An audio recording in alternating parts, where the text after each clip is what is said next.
la strada giusta, ma c'è un'altra parte di stagione da affrontare. Servono punti, amici di Sportissimi. Ciao da Salvo Geracci, benvenuti al Pala Don Bosco di Palermo. C'è Villauria Mirto, 13ª giornata del girone H di Serie B. Per Badalamenti che calcia, già Mirton mette le mani in angolo. Allora corner, battuto corto, servizio in mezzo di Maria, leva via la minaccia, poi conclusione provata da Bracci.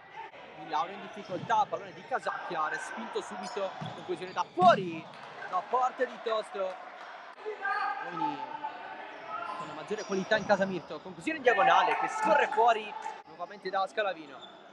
Finte su Bracci, ancora si muove Scalavino fino in fondo, respinta. Si continua con Zamirton che interviene benissimo sulla Barbera. Angolo per il Mirto. Si muove tantissimo Casacchia per la conclusione da fuori. Si riprova Tosto, ma con il fallo. Badalamenti serve dietro. Perna.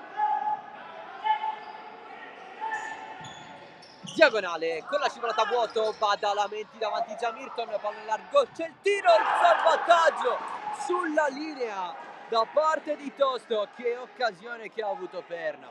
Casacchia è sempre lì, se la gioca, poi trova la deviazione, no, secondo l'arbitro è tutto ok, avanza il Villauria, pallone di Abisso, si gira Zamirton, 7 secondi, ultima occasione incassata, la parata di Zamirton e qua la parata di Maria.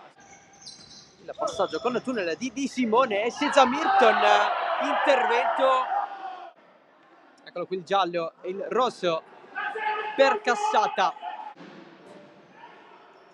Insiste il Mirto, soffre il Villauria che è con un uomo sotto, pass, c'è il tiro di pass, sotto la traversa, il solito caglio pass, 1-0 Mirto, si sblocca la partita al Pala Don Bosco, alla fine la va a prendere Cipolla, tiro ribattuto ancora su, ancora Cipolla, si incuna il fallo di mezzo, e che il Pala Don Bosco per il gol di Scalavino, 1-1 il pareggio del Villauria.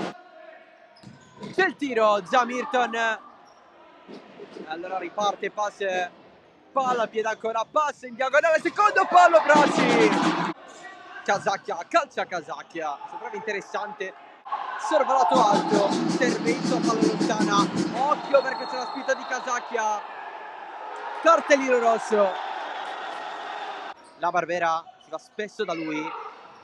Viene chiesto il tiro, ancora la Barbera sul secondo palo, il gol trovato da Scalavino, la doppietta personale sotto porta, velocissimo, anche se comunque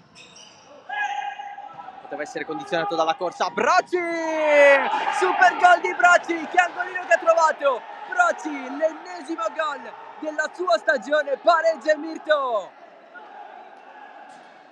Prossimo fallo da parte del Mirto, sarà tiro libero per il Villauria. Badalamenti non passa, Bracci calcia da fuori, parata di Di Maria che rinvia e fa finire qui il match ufficiale 2-2 tra Villauria e Mirto, partita molto bella, più viva nella ripresa che nel primo tempo.